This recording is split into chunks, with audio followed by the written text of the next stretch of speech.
हाँ भाई, नमस्कार दोस्तों। देखिए भाई, अब ये आप लोगों की जो क्लास है ये इकोनॉमिक्स की क्लास है और इकोनॉमिक्स की सीरीज हमारी चल रही है। ये कल तुम्हारा जिसका भी पेपर है ना, ये जरूर वीडियो देख के जाना भाई। कुछ शब्दावली है जो आप लोगों को करनी है और आपके पेपर है ना, फिर से इकोनॉमिक्स की मैंने बताया था आप लोगों के 8 से 10 से 12 क्वेश्चन आ रहे हैं भाई। समझ आया? कुछ नहीं पता, पहले पॉलिटी ज्यादा आ रही थी, फिर हिस्ट्री ज्यादा आ गई और फिर कई शिफ्ट में इकोनॉमिक्स भी ज्यादा ही है।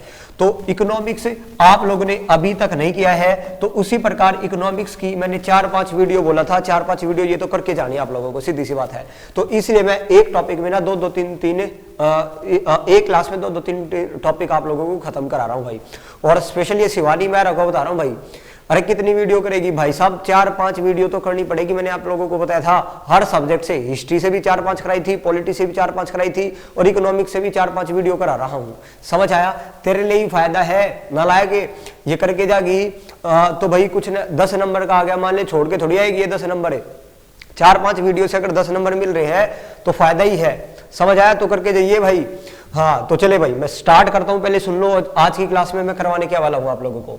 एक तो अब इंपोर्टेंट शब्दावली सीखेंगे, इकोनॉमिक्स की इंपोर्टेंट शब्दावली पेपर है ऐसे के ऐसे आई हुई है तुम्हारे। एक नेशनल इनकम कराऊंगा और एक जीएसटी कराऊंगा, 2-2 पेज के हैं, तो चुपचाप होके थोड़ी देर सुनते रहिएगा भाई। समझ आया? इसमें ज्यादा कुछ समझने का है नहीं। चलो भाई, तो सबसे पहले मैं आप लोगों को इंपोर्टेंट शब्दावली सिखाता हूँ। पहले करेंगे इंपोर्टेंट टर्मिनोलॉजी इकोनॉमिक्स से रिलेटेड, फिर कराऊंगा नेशनल इनकम और फिर सबसे आता हूं जीएसटी पे बाद में। ठीक है, एक बात सुनो। सबसे पहले एक चीज होती है बैलेंस ऑफ ट्रेड।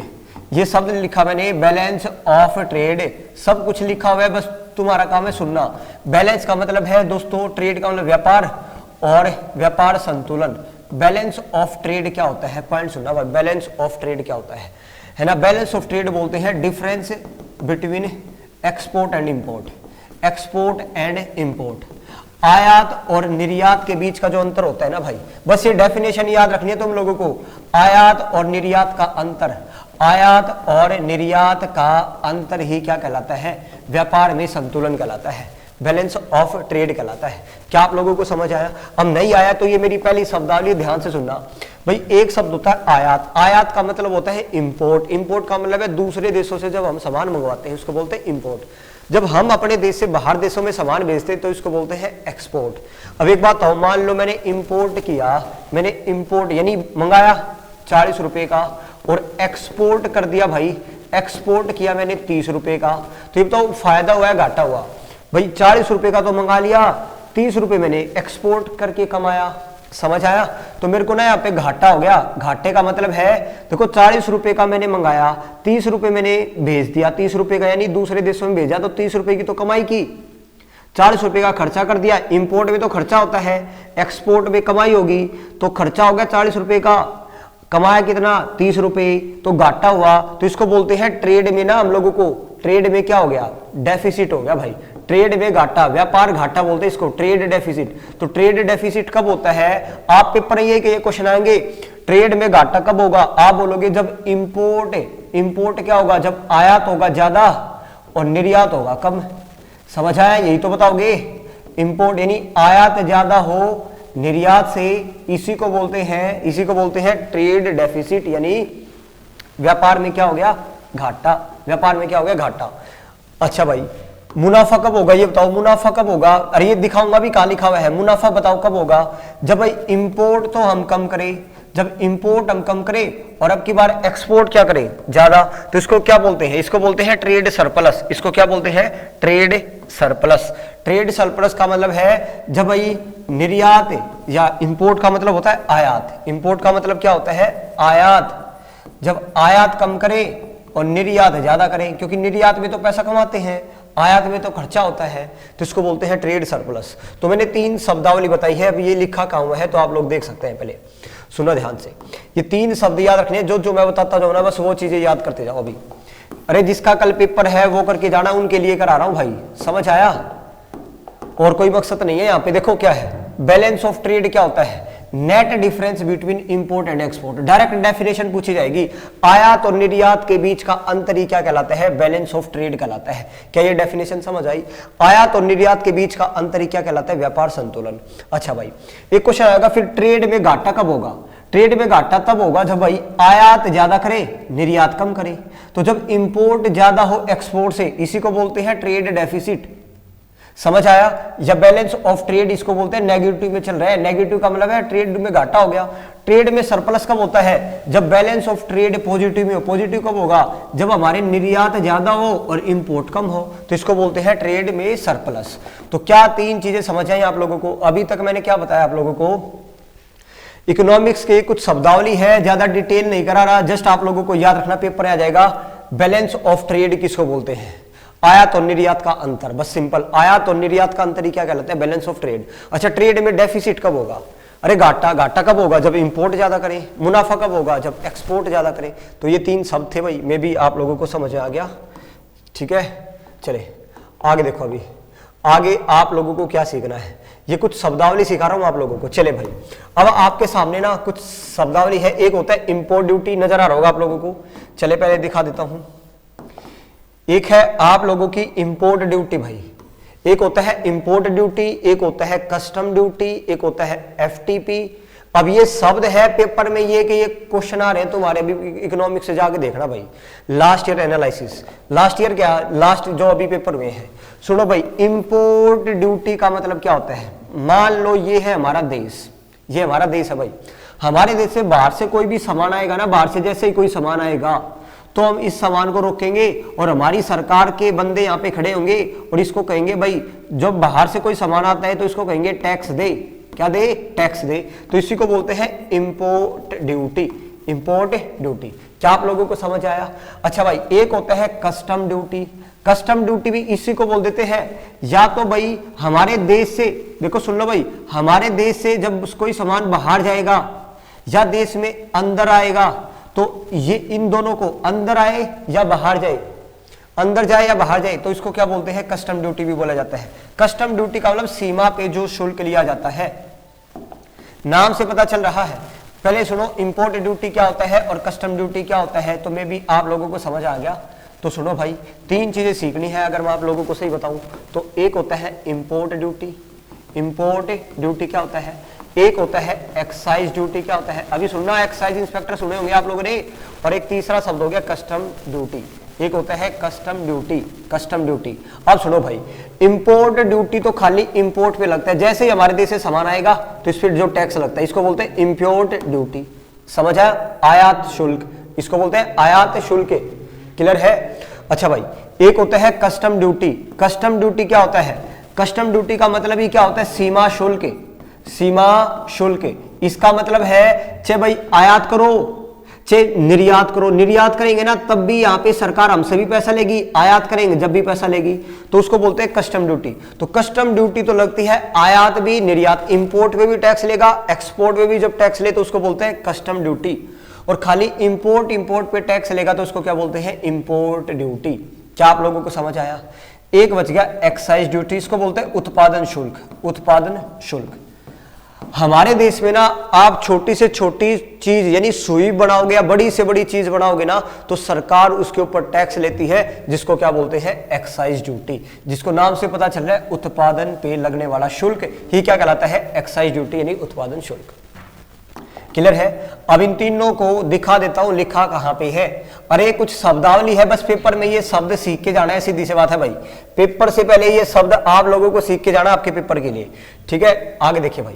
अब सबसे पहले लिखा हुआ है इंपोर्ट ड्यूटी, या इसको बोलते हैं टैरिफ भी बोल देते हैं। टैरिफ यानी कर होता है। टैरिफ क्या होता है? टैरिफ क्या क्यों लगाया जाता है? पहले तो टैरिफ एक प्रकार का कर होता है। कर क्यों लगाया जाता है? Decrease the volume of trade, व्यापार की मात्रा को घटाता है। भाई देखो एक बात बताओ, इंपोर्ट ड्यूटी पता है क्यों लगाई जाती है? ज्यादा इकोनॉमिक्स की डिटेल पे नहीं जाऊंगा, बस ज्यादा नहीं समझाऊंगा, आप लोगों को जस्ट ध्यान रखना है। एक बात बताओ भाई, हमारे देश में जो लोग हैं वो भी तो सामान को बेचते होंगे, और बाहर से अगर कोई सामान आएगा तो इन लोगों को खतरा हो जाएगा, क्योंकि क्या पता भाई उनकी चीज खरीदे, हमारी चीज ना खरीदे। तो सरकार पता है क्या कर देती है? इस बाहर वाली चीज पे ना टैक्स लगा देगी। टैक्स लगाते ही ये चीज क्या हो जाएगी? महंगी हो जाएगी। ये चीज क्या हो जाएगी? जो बाहर से आ रही है महंगी, और महंगी चीज को फिर हम खरीदेंगे नहीं, तो फिर हम किसको खरीदेंगे? हमारी ही खरीद लेंगे भाई। समझ आया? तो एक तो व्यापार को कम करने के लिए decrease the volume of trade, हम क्या लगाते हैं, किसी देश पे इंपोर्ट ड्यूटी लगाते हैं किसी देश की वस्तु पे। अच्छा, गवर्नमेंट का क्या पर्पज होता है? टू प्रोटेक्ट डोमेस्टिक इंडस्ट्रीज, यानी हमारी जो घरेलू इंडस्ट्री है उनको बचाने के लिए। टू कलेक्ट रिवेन्यू, भाई इनसे पैसा कमाने के लिए जो बाहर से सामान आया है। और to improve balance of payment deficit. अभी ये क्या है, इसके बारे में हम बाद में बात करेंगे। तो मे भी आपको इंपोर्ट ड्यूटी के बारे में समझ आ गया क्या होता है। अरे इंपोर्ट पे लगने वाला टैक्स उसको बोलते हैं कस्टम ड्यूटी। क्या होता है? The tax on import and export, चाहे इंपोर्ट करो चाहे एक्सपोर्ट करो, उस पे लिया जाने वाला टैक्स क्या कहलाता है? कस्टम ड्यूटी कहलाता है। अच्छा भाई, एक शब्द है एफटीपी। अरे डायरेक्ट डेफिनेशन आएगी, डायरेक्ट डेफिनेशन आएगी। एफटीपी पेपर में क्या होता है? इकोनॉमिक्स की डायरेक्ट डेफिनेशन आती है एफटीपी।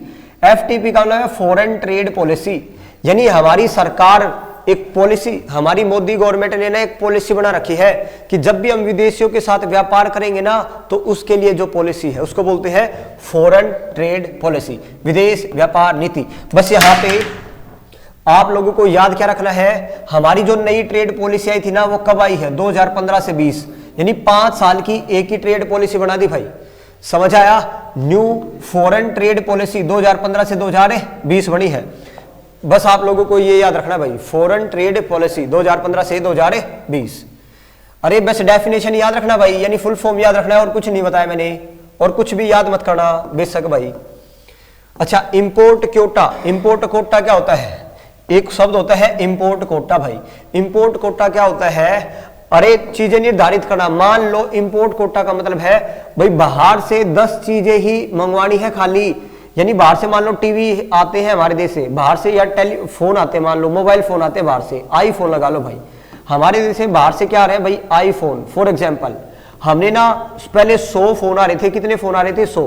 फिर हमने ना इंपोर्ट कोटा लगा दिया। कोटा, कोटा का मतलब भाई तो हमारे देश में ना केवल 10 ही फोन आएंगे, इससे ज्यादा हम नहीं लेंगे भाई, तो इसको बोलते हैं इंपोर्ट कोटा।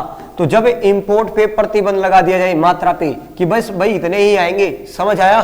तो देखो, आयात कोटा में निश्चित मात्रा से अधिक इंपोर्ट नहीं किया जा सकता, एक मात्रा घोषित कर देंगे, इसको बोलते हैं इंपोर्ट कोटा। ये यूरोपियन काउंसिल क्या होता है, यूरोपियन कमीशन क्या होता है, छोड़ सकता है अभी के लिए, है ना। आपके कल के पेपर के लिए इंपॉर्टेंट नहीं है ये, लेकिन जब आगे कराऊंगा ना, हाँ आगे मेरे को बताना है।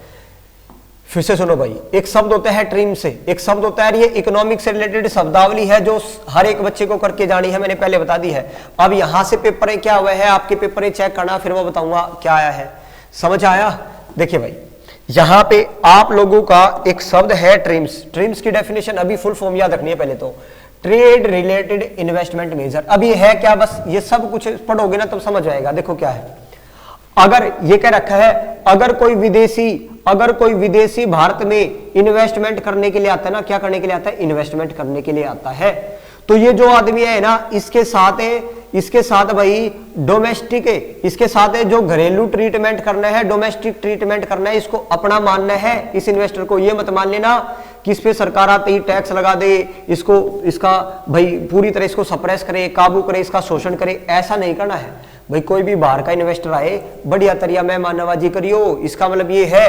तो इसको वैसे बोलते क्या है, ट्रेड ट्रिम्स पेपर आता है, बहुत इंपॉर्टेंट है। ट्रिम्स की डेफिनेशन फुल फॉर्म पूछ ली जाएगी, तो ट्रेड रिलेटेड इन्वेस्टमेंट मेजर होता है। आप इसको पढ़ोगे ना तो वही बात है जो मैंने कह दिया कि जो भी बाहर से आएगा, ये बताओ घर में जो रिश्तेदार आता है, बढ़िया मेहमान नवाजी करना, उस पर सरकार ज्यादा टैक्स ना ले, यानी उसको वहीं पे बरकरार रखे, तो ये होता है ट्रेड रिलेटेड इन्वेस्टमेंट मेजर, और कुछ नहीं है इसमें। तो सिंपल सी मैंने कहा था, आप लोगों को जस्ट क्या याद रखनी है, ये फुल फॉर्म याद करनी है भाई। फुल फॉर्म भी पढ़ लोगे ना, आपका काम चल गया कल के लिए। एक है एफआईपीबी। एफआईपीबी क्या है, अब सुन लो भाई।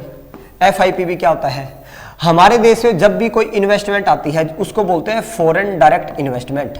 एफडीआई देशों में आता है ना, एफडीआई का मतलब क्या होता है, फॉरेन से डायरेक्ट इन्वेस्टमेंट आई है भाई, फॉरेन से डायरेक्ट इन्वेस्टमेंट आई है। अच्छा भाई ये बताओ, क्या कोई भी आदमी आके हमारे देश से इन्वेस्टमेंट कर सकता है?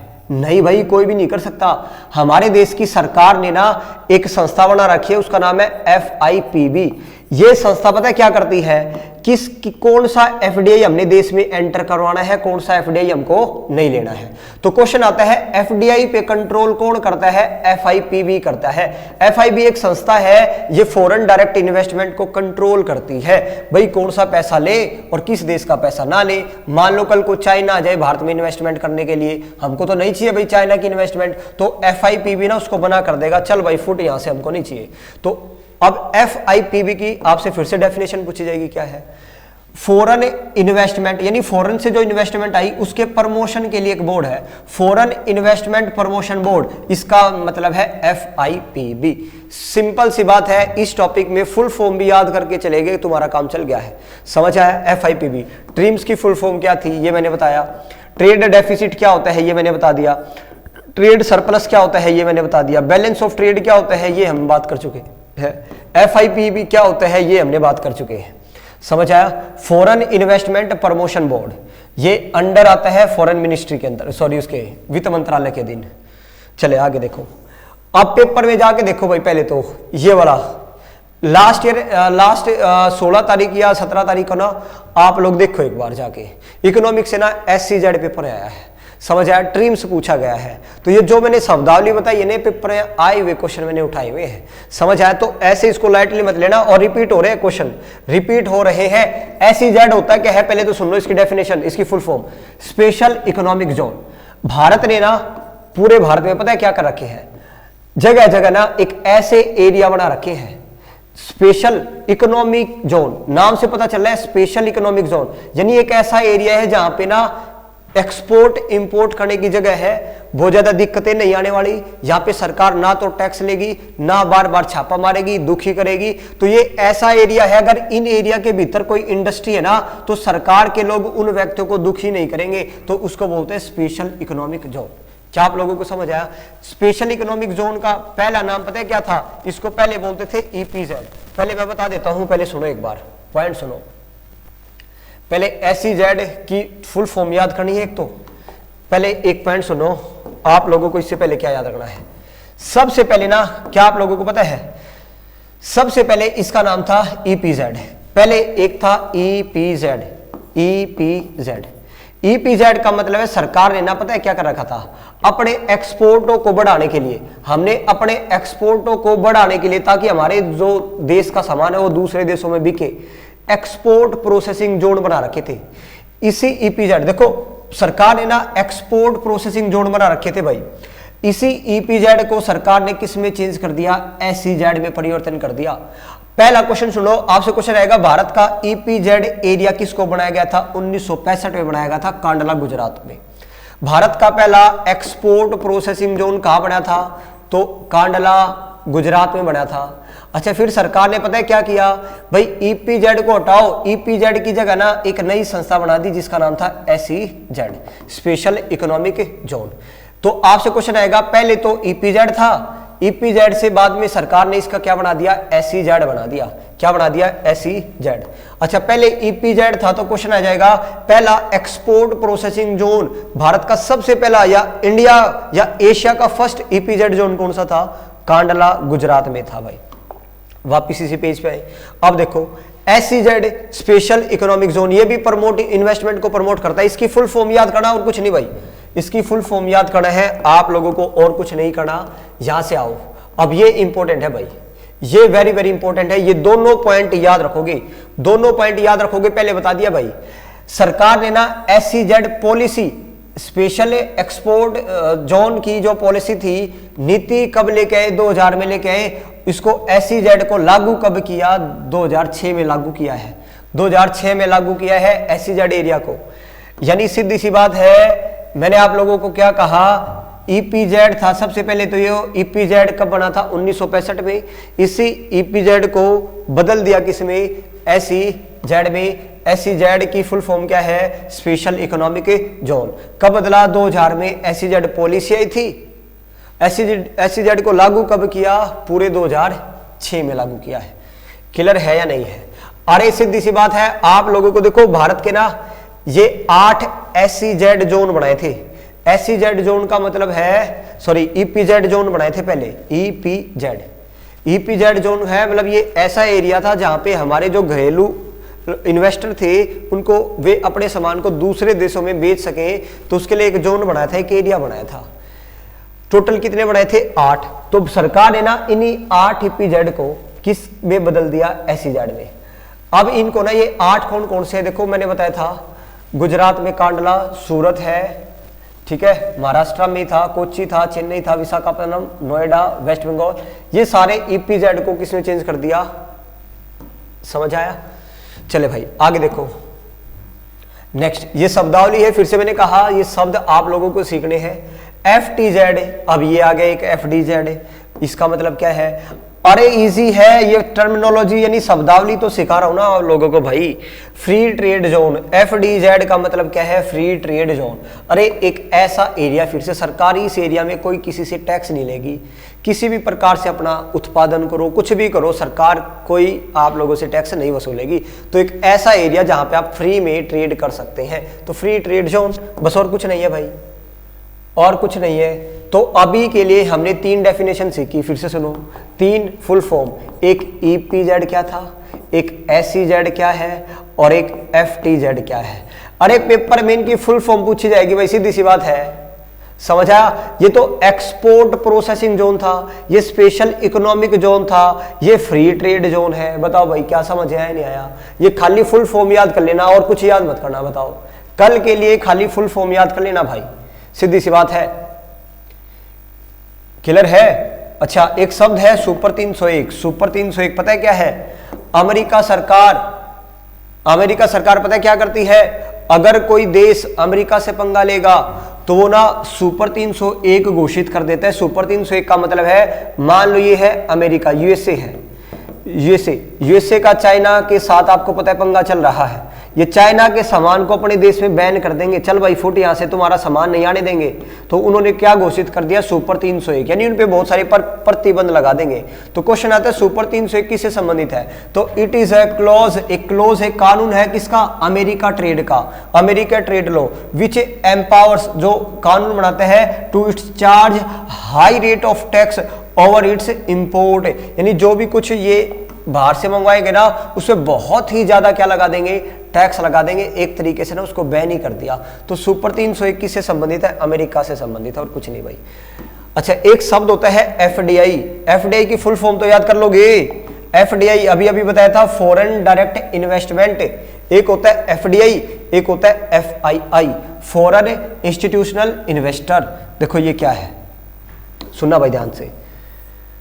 बाहर से कोई भी हमारे देश में कोई इन्वेस्टर आएगा ना, तो इसको ना हमारी सरकार 2 पार्ट में डिवाइड करती है।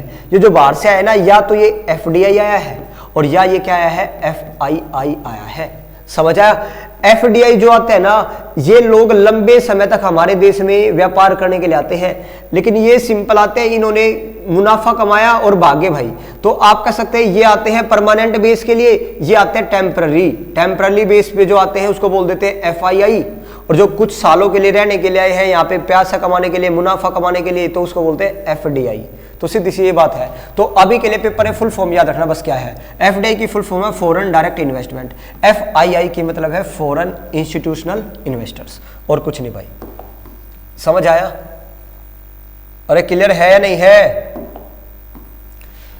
ठीक है, डायरेक्ट मैंने ये कुछ इंपॉर्टेंट शब्दावली सिखा रहा हूं आप लोगों को, इंपॉर्टेंट टर्मिनोलॉजी, इंपॉर्टेंट शब्दावली। ठीक है, चले अच्छा भाई आगे देखो, आगे देखिएगा, बहुत इंपॉर्टेंट है ये पेज भाई।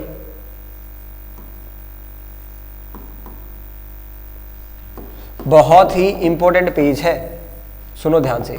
ये लिखा क्या हुआ है? हमारी जो RBI है, हमारी जो रिजर्व बैंक ऑफ इंडिया है ना दोस्तों, इसके पास बहुत सारा पैसा है, गोल्ड है, ये फॉरेन करेंसी भी रखता है, डॉलर भी है। तो इसके पास जितना भी पैसे है ना, उसको पता है क्या बोलते हैं? उसको बोलते हैं foreign exchange reserve in India.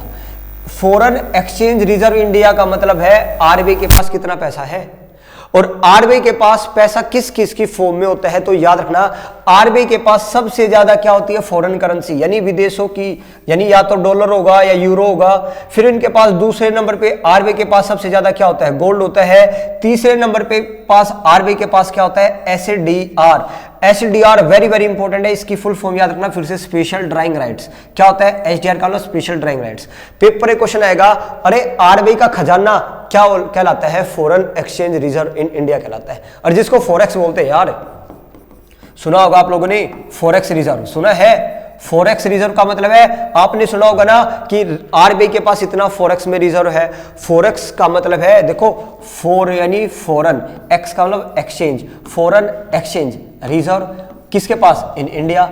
तो जितना भी रिजर्व हो किसके पास होता है, आरबीआई के पास। तो पेपर एक क्वेश्चन आएगा, आरबीआई के पास सबसे ज्यादा कौन सा पैसा होता है, तो सबसे ज्यादा तो उसके पास फॉरेन की करेंसी होती है, दूसरे नंबर पे उसके पास गोल्ड होगा, तीसरे नंबर के उसके पास एसडीआर होते हैं। एसडीआर का मतलब special drawing rights. Special drawing rights अगर मैं आपको बताऊं ये क्या होता है, देखो क्या होता है, आपने आईएमएफ का नाम सुना होगा ना, इंटरनेशनल मॉनेटरी फंड।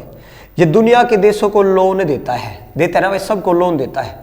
तो इसके पास पैसा कहां से आया, तो सभी देश पता है क्या करते हैं, सभी देश, हमारे दुनिया में 195 देश है, सारे देश ना कुछ कुछ चंदाना आईएमएफ को देते हैं, कुछ पैसे किसको दे देते हैं, आईएमएफ को। तो तभी तो आईएमएफ के पास बहुत सारा पैसा इकट्ठा होता है। तो आईएमएफ जिन्होंने आईएमएफ को जिसने पैसा दिया है, जैसे भारत ने इनको पैसा दिया है, तो ये आईएमएफ वाले उस देश को पता है क्या दे देते हैं, एक एसडीआर देते हैं। एक क्या देते हैं, एसडीआर। एसडीआर का मतलब है भाई तुमको कभी पैसे की जरूरत हो ना, तो ये एसडीआर दे देना किसी देश को, और वो तुमको क्या दे देगा, पैसा दे देगा। तो स्पेशल आप लोगों को याद रखना है, एसडीआर की फुल फॉर्म क्या है, स्पेशल ड्राइंग राइट्स है आईएमएफ के। चले मे भी आपको समझ आ गया, ज्यादा डिटेल नहीं जा रहे भाई। Foreign exchange reserve in India, forex reserve जिसको बोलते हैं, मे भी आपको समझ आ गया। अगला सुनो, अगला सुनेगा, एक होता है एमआरटीपी। एमआरटीपी एक्ट का मतलब सुन लो क्या है, पहले समझा देता हूं एमआरटीपी का मतलब क्या है। भाई हमारे देश से मान लो अंबानी है, भाई ये चाहे तो हमारे देश के अंदर भाई ये क्या कर सकता है, मोनोपोली कर सकता है ना। मोनोपोली का मतलब है हर एक चीज को खुद बेच सकता है अंबानी, हर एक चीज, चाहे वो कोई भी हो, छोटी से छोटी चीज हो चाहे बड़ी से बड़ी चीज हो।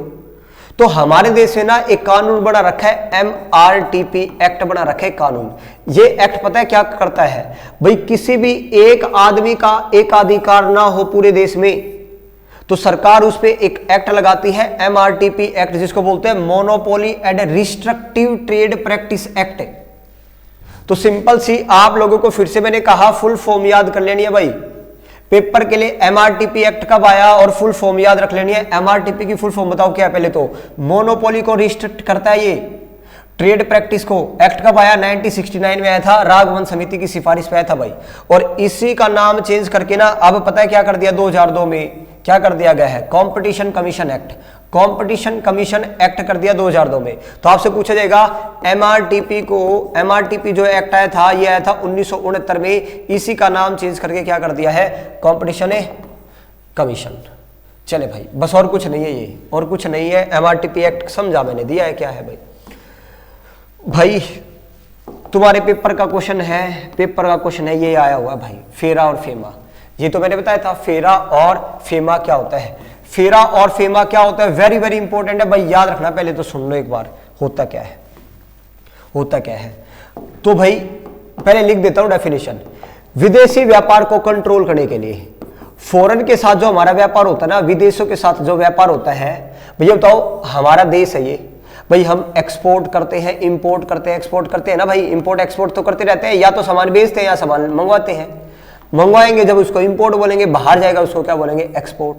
तो हमारे इंपोर्ट और एक्सपोर्ट को कंट्रोल करने वाली कौन सी संस्था है, इंपोर्ट एक्सपोर्ट को देखती कौन है, विदेशी व्यापार पे कंट्रोल करने का काम किसका है, तो उसका नाम है फेरा, जिसका फुल फॉर्म क्या है, फॉरेन एक्सचेंज रेगुलेट एक्ट।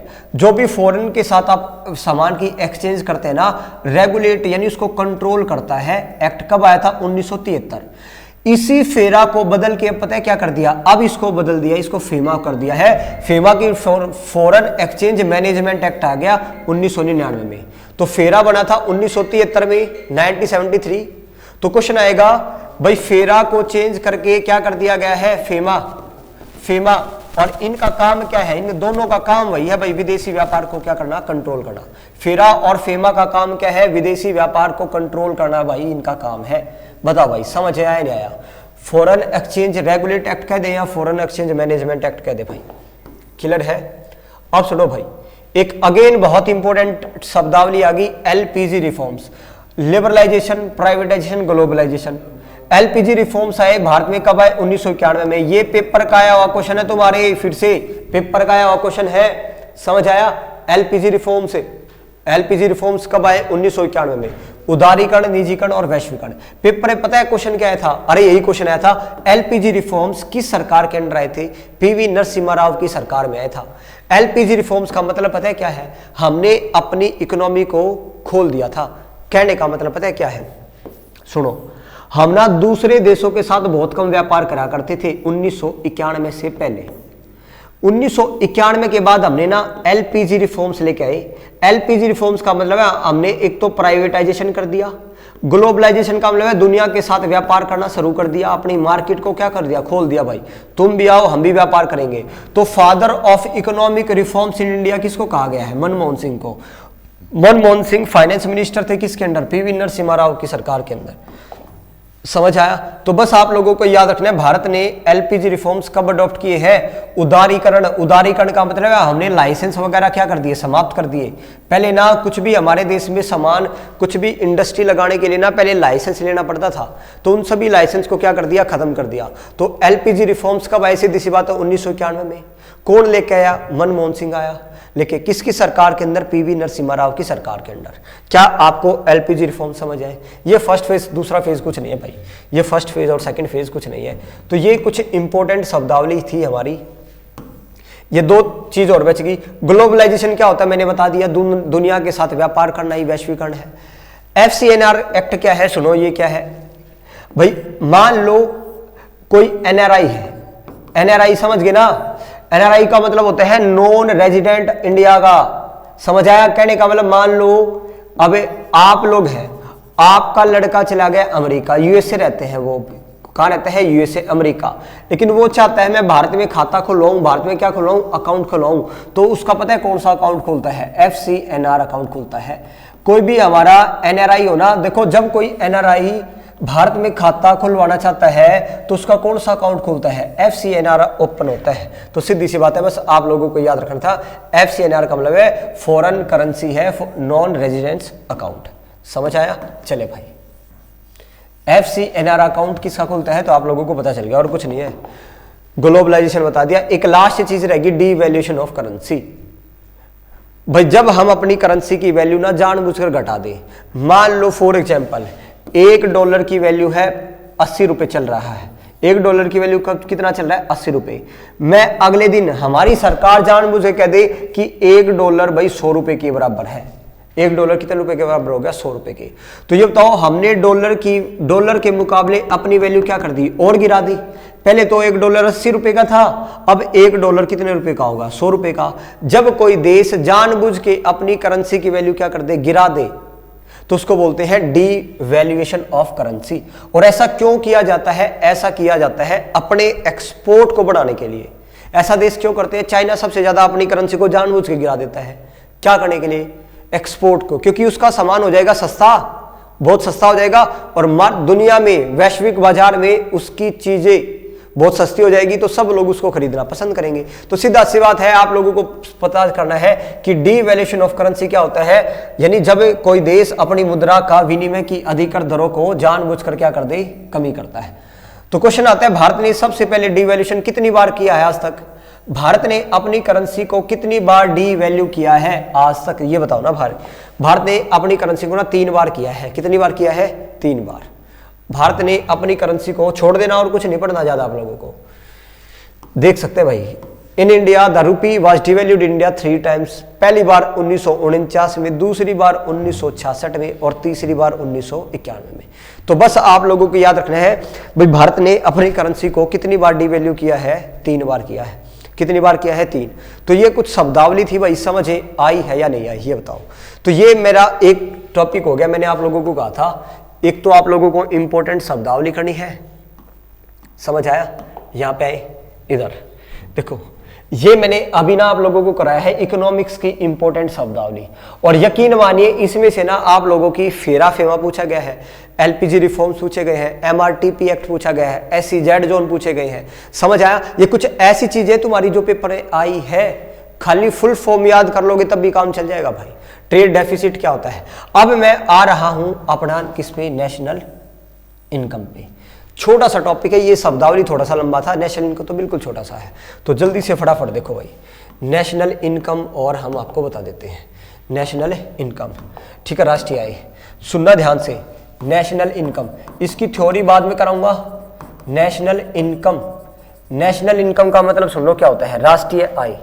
राष्ट्रीय आय, पहले चीजें सुन लो क्या है नेशनल इनकम को ना, नेशनल इनकम मतलब है एक देश की इनकम, भाई भारत की इनकम को ही क्या बोलेंगे, नेशनल इनकम, समझ आया? अब सुनना ध्यान से, नेशनल इनकम को निकालने के 3 तरीके होते हैं। पेपर में पहला क्वेश्चन आएगा, नेशनल इनकम कितनी तरीके से कैलकुलेट की जाती है? तो नेशनल इनकम को काउंट करने के 3 तरीके होते हैं। वो तरीके, पहला मेथड होता है आय विधि, income method. National income count करने का मेथड कौन, कितने मेथड है? 3, बस ये मेथड याद रखना, आय विधि, दूसरा है व्यय विधि, व्यय विधि जिसको बोलते हैं एक्सपेंडिचर मेथड। क्या बोलते हैं? Expenditure method, expenditure method. और तीसरा है दोस्तों याद रखना उत्पादन विधि, प्रोडक्शन मेथड। तीसरा है प्रोडक्शन मेथड, या प्रोडक्शन मेथड को ही एक नाम और बोल देते हैं value added method, value added method, या हिंदी में इसको बोलते हैं उत्पादन विधि, उत्पादन विधि। तो पहला क्वेश्चन तुम्हारा मैंने बता दिया, सिंपल खत्म हो गया। पेपर में यही क्वेश्चन है, राष्ट्रीय आय कितने तरीके से काउंट की जा सकती है? 3 तरीके से काउंट की जाती है। पहला कौन सा मेथड है? आय विधि, सबकी इनकम गिन लो भाई कितनी है। व्यय विधि, सबका खर्चा गिन लो कितना करते हैं, क्योंकि किसी कोई खर्चा करेगा और दूसरे व्यक्ति की क्या हो जाती है, कमाई हो जाती है। तीसरा होता है उत्पादन विधि यानी प्रोडक्शन मेथड। क्या आप लोगों को समझ आया? तो इनकम काउंट की जाती है 3 तरीके से, 3 तरीके से, वो मैंने आप लोगों को बता दिया। आगे सुनो, आगे सुने, अब मैं इसकी थ्योरी बता रहा हूं आप लोगों को। थ्योरी सुना भाई ध्यान से। सबसे पहले ना भारत में सबसे पहले वो आदमी था दादा भाई नौरोजी, जिसने किताब लिखी drain of wealth. Drain of wealth का मतलब है अंग्रेजों ने ना हमारा बहुत सारा पैसा वहां ले गए अपने यूके में, लंदन में। कहां से पैसा निकाल के? भारत से। तो क्वेश्चन आता है सबसे पहले राष्ट्रीय आय की गणना, राष्ट्रीय आय को निकाला किसने था? राष्ट्रीय आय का एस्टिमेट निकालने वाला सबसे पहले आदमी कौन था? वो दादा भाई नौरोजी था भाई। सबसे पहले नेशनल इनकम, राष्ट्रीय आय का गणना, एस्टिमेट का मतलब गणना किसने की? दादा भाई नौरोजी ने। और इसने 1867-68 में की थी, और उसने बताया था प्रति व्यक्ति है ना हम कितना कमा रहे हैं, 20 रुपए भारत में। समझ आया? तो क्वेश्चन आता है भारत में सबसे पहले नेशनल इनकम किसने काउंट की है? दादा भाई नौरोजी ने।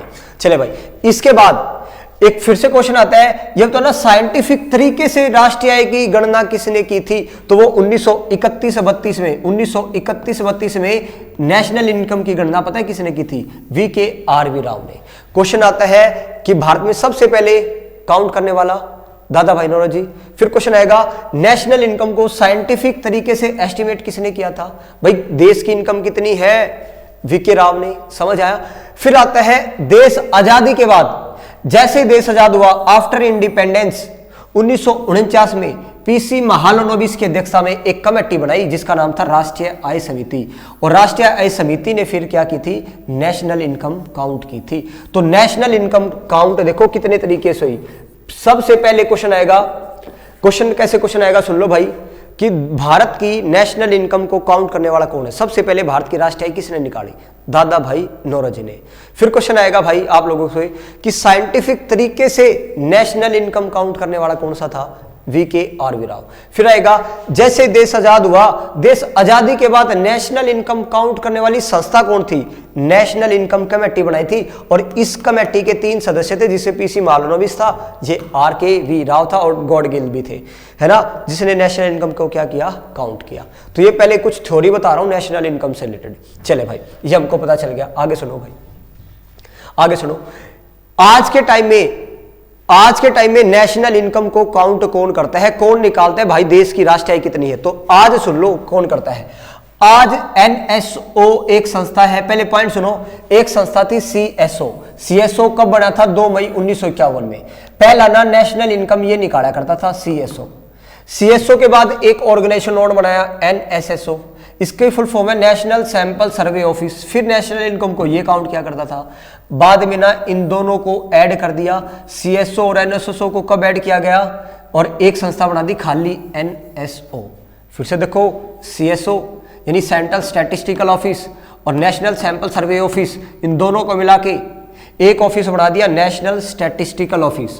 और 2019 में आज ये नेशनल इनकम को काउंट करता है। वेरी वेरी इंपॉर्टेंट है ये तीनों की तीनों पॉइंट है। क्वेश्चन आता है भाई सीएसओ और एनएसएसओ मिलके ही एनएसओ बना था कब? 2019 में। या एनएसओ किन दो संस्था से मिलकर बना है? सीएसओ और एनएसएसओ। सीएसओ की स्थापना कब हुई थी? सीएसओ की स्थापना कब हुई थी? 2 मई 1951 में। पहले क्वेश्चन आएगा, सबसे पहले राष्ट्रीय आय, देश की जो नेशनल इनकम काउंट की जाती है वो कौन सी संस्था निकालती थी? सीएसओ। आज कौन निकालता है? एनएसओ राष्ट्रीय आय की गणना करता है। बताओ भाई, ये कुछ ऑर्गेनाइजेशन थी जो आप लोगों को याद रखनी थी। अच्छा आगे सुनो भाई, आगे सुनेगा। एक शब्द है हिंदू ग्रोथ रेट, बस एक शब्द है ये हिंदू ग्रोथ रेट। पता है क्या था? सुनना ध्यान से भाई। देश आजादी से लेके 1947 से लेके लगभग 1980 तक हमारी जो जीडीपी ग्रोथ रेट थी ना, जीडीपी की ग्रोथ रेट थी वो लगभग ना हम 3.3% के आसपास ग्रोथ कर रहे थे, ना तो इससे ज्यादा ना इससे कम। तो एक आदमी था प्रोफेसर राजकिशन, इसने इसको नाम दे दिया Hindu growth rate. Hindu growth rate का मतलब है हिंदुस्तान इतने तरीके से ग्रोथ कर रहा है भाई, इतने रेट से ग्रोथ कर रहा है 3.5% से। समझ आया? तो ये जो शब्द है आपसे क्वेश्चन आएगा, हिंदू ग्रोथ रेट का मतलब क्या है? ये नेशनल इनकम से संबंधित है। किसने शब्द दिया था? राजकिशन ने ये शब्द दिया था 1981 में। और जब जीडीपी ना आसपास झूले, किसके? जब जीडीपी 3.5 के आसपास होना, इसी को बोला जाता है हिंदू ग्रोथ रेट। बताओ भाई, क्या आपको समझ आया? चले, एक शब्द है transfer income. Transfer income point सुनना क्या होता है। जब सरकार ना आपके खाते में पैसे डाल दे, आपने वो पैसा काम करके नहीं कमाया, सरकार ने आपको तोहफा दे दिया, उसको बोलते हैं ट्रांसफर इनकम। अगर आप काम करके वो पैसा कमाते ना तो उसको ट्रांसफर इनकम नहीं बोलते। वेरी वेरी इंपॉर्टेंट है। हस्तांतरण आय क्या होता है? वो इनकम जो सरकार ना सीधे कर्मचारियों को उनके कार्य के बदले नहीं देती, डायरेक्ट क्या करती है? अपनी स्वेच्छा से दी जाती है। जैसे कि कोई बोनस दे दिया सरकार ने, पेंशन देती है, गिफ्ट देती है, तो उसको बोलते हैं ट्रांसफर इनकम। और ट्रांसफर इनकम को ना पेपर आता है, इसको नेशनल इनकम में काउंट नहीं किया जाता। ट्रांसफर इनकम को नेशनल इनकम में काउंट नहीं किया जाता। तो ये कुछ शब्दावली थी जो आप लोगों को सीखनी थी। क्या समझ आया भाई? अरे समझ आया, ये कुछ शब्द था, बस याद रखना। अच्छा भाई, बेस ईयर आधार वर्ष किसको माना गया है? 2011-12 को। वेरी वेरी इंपॉर्टेंट है, ये बस याद रख लेना। ज्यादा मैं समझा नहीं रहा, डिटेल नहीं जा रहा, जस्ट मैंने फैक्ट लिखे, फैक्ट याद कर लेना। बेस ईयर सरकार आधार वर्ष कौन सा है आज के टाइम में? बेस ईयर कौन सा है? 2011-12। पर कैपिटल इनकम किसको बोलते हैं? ये बताओ। टोटल इनकम को टोटल पॉपुलेशन से भाग दे देना तो प्रति व्यक्ति आय निकलाएगी, हर आदमी की आय निकलाएगी। तो पर कैपिटा इनकम का फॉर्मूला क्या होता है? टोटल इनकम बटे टोटल पॉपुलेशन। जैसे समझ आया? ना आया तो सुन लो भाई। मान लो आपके परिवार है, आपके परिवार में 4 मेंबर है, आपका मम्मी, आपके पापा, भाई और बहन। आपके पिताजी कमाते 40,000 रुपये मंथली। कितने रुपए कमाते हैं? 40,000 रुपये। तो ये है आपकी टोटल इनकम। आपकी फैमिली की टोटल इनकम कितनी थी? 40,000 रुपये। जब टोटल इनकम को, टोटल पॉपुलेशन कितनी है तुम्हारी? 4 आदमी है, इससे भाग कर देना तो ये आ जाएगी प्रति व्यक्ति आय। तो प्रति व्यक्ति आय कितने? यानी 10,000। तो प्रति व्यक्ति आय कैसे आती है? तो आपको समझ आ गया। टोटल इनकम को टोटल पॉपुलेशन से भाग दे दें तो वो आता है पर कैपिटा इनकम। क्लियर है? एक शब्द है नेशनल इनकम और एक होता है डोमेस्टिक इनकम। एक होता है नेशनल इनकम और एक होता है डोमेस्टिक इनकम। राष्ट्रीय आय किसको बोलते हैं? NNP at FC.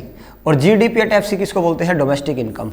ये जस्ट अब ये एनएनपी और जीडीपी क्या है तो यही मेरे को समझाना है। अब सुनना भाई, एक लास्ट चीज बची है तुम्हारी, बस खत्म हो गया। एक शब्द होता है जीडीपी। अरे पेपर में यही तो क्वेश्चन आ रहे हैं, जीडीपी क्या है, एनएनपी क्या है, ये क्या है? अब सुन लो ध्यान से, सुनना ध्यान से। आपको ना 1, 2, 3 और ये 4 शब्द सीखने भाई। ये 4, ये जो शब्द है ना यहाँ पे, जो पहला शब्द है यहाँ पे, या तो शब्द आता है ग्रोस और या होता है नेट, या तो ग्रोस और या नेट।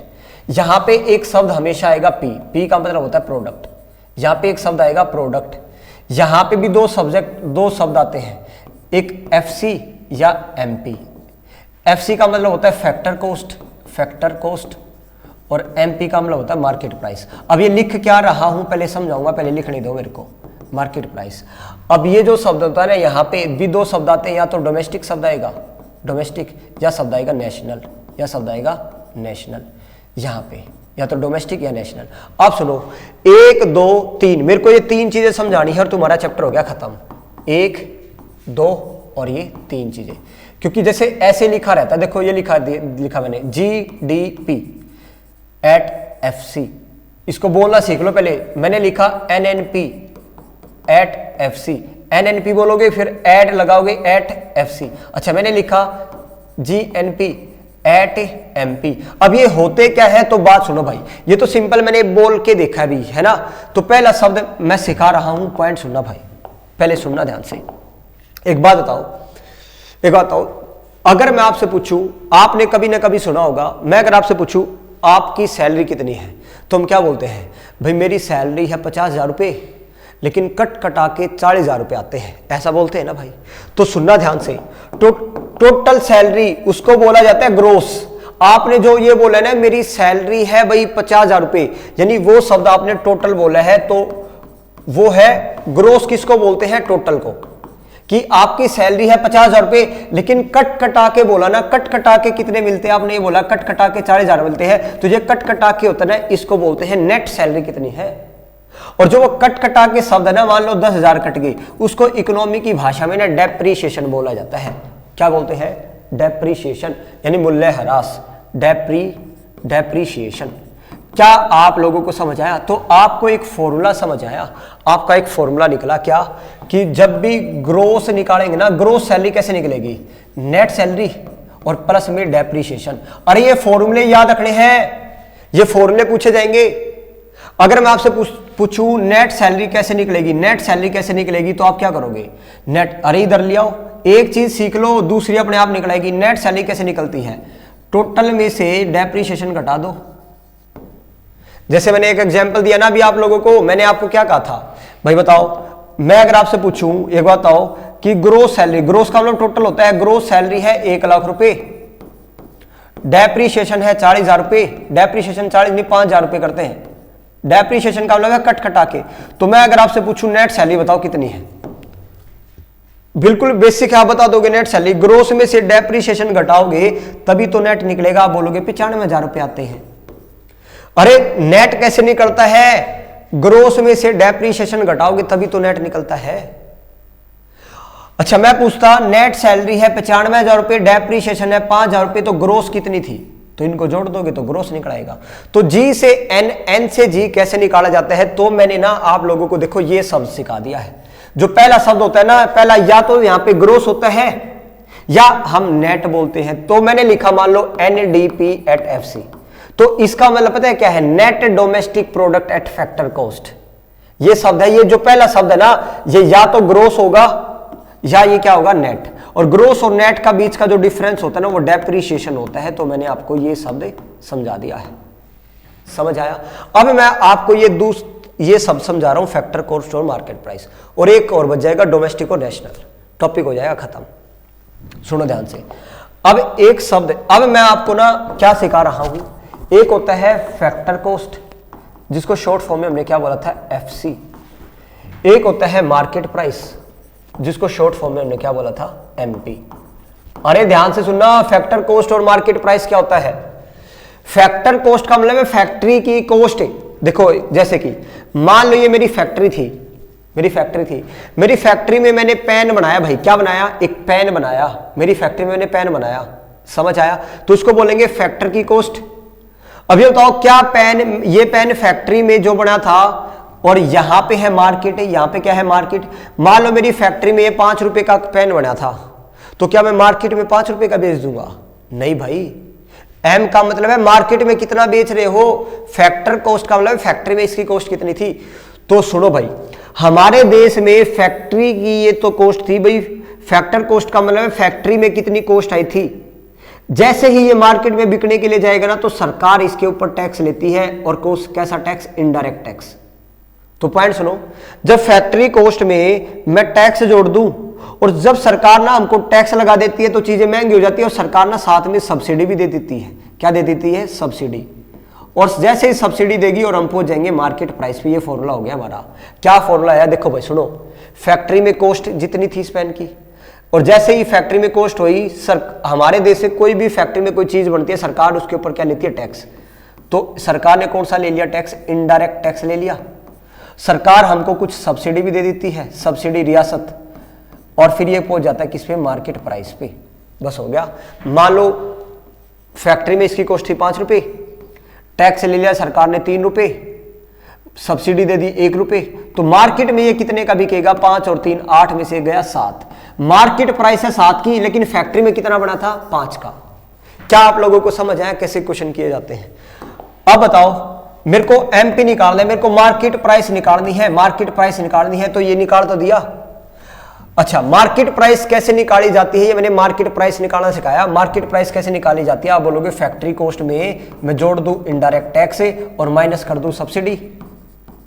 अच्छा, अगर मैं आपसे पूछता कि फैक्ट्री की कॉस्ट बताओ ना, कैसे निकालोगे? फैक्ट्री की कॉस्ट कैसे निकालोगे? बस इनको आगे पीछे कर दो। आप क्या बोलोगे? मार्केट प्राइस में इसको इधर ले जाऊंगा, इनडायरेक्ट टैक्स को माइनस कर दूं और सब्सिडी प्लस कर दूं, सब्सिडी प्लस कर दूं। ये फैक्ट्री कॉस्ट निकलाई। भाई ये सीधे से फार्मूले याद रखने, सीधी सी बात बता दी मैंने। सीधे से क्या चीजें हैं? फार्मूले याद रखने हैं। क्लियर है? एक चीज और बच गई भाई, आज के लिए इतना ही करेंगे। एक चीज और बच गई। देखो मैंने क्या सिखाया, मैंने आप लोगों को ना 2 शब्द सिखा दिए हैं। एक तो ये पहला शब्द कि ग्रोस को नेट में कैसे चेंज करेंगे, नेट को ग्रोस में कैसे चेंज करेंगे। अच्छा, फैक्ट्री की कॉस्ट को मार्केट प्राइस में कैसे चेंज करेंगे, मार्केट प्राइस को फैक्ट्री की कॉस्ट में कैसे चेंज करेंगे। ये 2 चेंज करने मैंने सिखा दिए। एक तीसरी चीज बच गई भाई, डोमेस्टिक और नेशनल। डोमेस्टिक और नेशनल, इसको और सुनो भाई, इसको और सुनना, बारीकी से सुनना भाई, ये थोड़ा सा ट्रिकी है। एक होता है डोमेस्टिक इनकम, पहले सुन लो भाई। एक होता है डोमेस्टिक इनकम और एक होता है नेशनल इनकम। इन दोनों में फर्क समझो पहले तो क्या है। एक होता है डोमेस्टिक इनकम और एक होता है नेशनल इनकम। डोमेस्टिक इनकम का मतलब होता है घरेलू आय, घरेलू आय, और इसका मतलब है राष्ट्रीय आय। तो कुछ ना कुछ तो फर्क होगा घरेलू आय में और राष्ट्रीय आय में। तो पॉइंट सुना भाई, घरेलू आय और राष्ट्रीय आय में क्या फर्क होता है। घरेलू आय का मतलब पता है क्या होता है? पॉइंट सुनना भाई, एक देश की सीमा के अंदर, मान लो ये हमारा देश था, एक देश की सीमा के अंदर, एक देश की सीमा के अंदर जितना गुड और सर्विस की वैल्यू का प्रोडक्शन किया जा रहा है उसी को डोमेस्टिक इनकम बोलते हैं। नहीं समझ आया होगा? फिर से सुनो मैंने क्या बोला। डोमेस्टिक इनकम में देखी जाती है एक देश की सीमा के अंदर आपने कितना पैसा कमाया।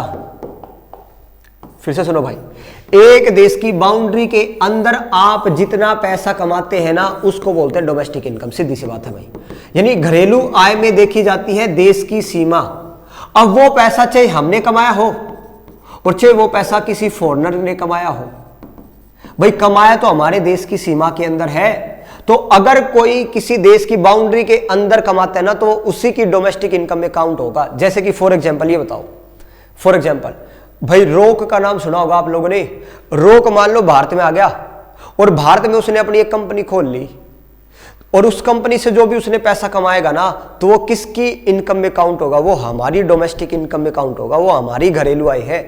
तो घरेलू आय का मतलब होता है एक देश की टेरिटरी के अंदर जो भी पैसा कमाया जा रहा है, चाहे वो हमारे द्वारा कमाया जाए और चाहे वो किसी विदेशी द्वारा कमाया जाए, तो बस उसमें काउंट होते हैं देश की सीमा के अंदर। क्या आपको समझ आया?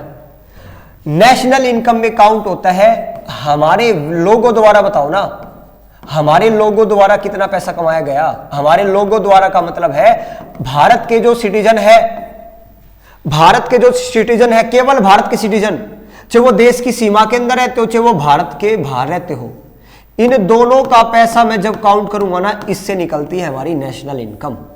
बताओ भाई, दोनों में फर्क समझ आया? अरे एक होती है डोमेस्टिक इनकम, एक नेशनल इनकम। नेशनल इनकम होती है केवल देश के लोगों द्वारा, चाहे वो भारत में रहता हो चाहे भारत के बाहर रहता हो, केवल और केवल भारत के लोगों की इनकम गिननी है। अच्छा भाई, डोमेस्टिक इनकम में क्या होता है? डोमेस्टिक इनकम में देखा जाता है देश की टेरिटरी, देश की सीमा के अंदर कितना पैसा कमाया है। तो देश की सीमा के अंदर तो फॉरेनर भी रहते हैं और हमारे लोग भी रहते हैं। समझ आया? तो उसको बोलते हैं डोमेस्टिक इनकम। क्या आपको समझ आया? चले, डोमेस्टिक इनकम को बोलते हैं, याद रखना, NDP@FC। तो मैंने फॉर्मूला बताया था आप लोगों को, ध्यान से देखो भाई, यही तो मैंने बताया था कि ये चीज याद रखना आप लोग। क्या याद रखोगे? ये। अब ज्यादा जाऊंगा नहीं। नेशनल इनकम का मतलब क्या होता है? NNP@FC। NNP को क्या बोलेंगे? Net national product at factor cost ही हमारी राष्ट्रीय आय होती है। अच्छा, डोमेस्टिक इनकम किसको बोला जाता है? Gross domestic product, sorry gross नहीं, यहां भी नेट आएगा, यहां भी क्या आएगा? NDP@FC आएगा। NDP@FC को क्या बोलते हैं? Domestic income, net domestic product at factor cost. Clear हो गया भाई? क्लियर हो गया? चले भाई, ये था आप लोगों का टॉपिक जो मेरे को कराना था। पेपर से पहले जरूर एक बार इस वीडियो को देख के जाना भाई, बहुत सारे क्वेश्चन आए हुए हैं। अपना इकोनॉमिक्स के एनालिसिस देखना, इकोनॉमिक्स से क्या पिछले पेपर के एनालिसिस देखना। समझ आया? चले, अगली क्लास में मिलेंगे एक नए टॉपिक के साथ। आज के लिए इतने दोस्तों, थैंक यू, धन्यवाद।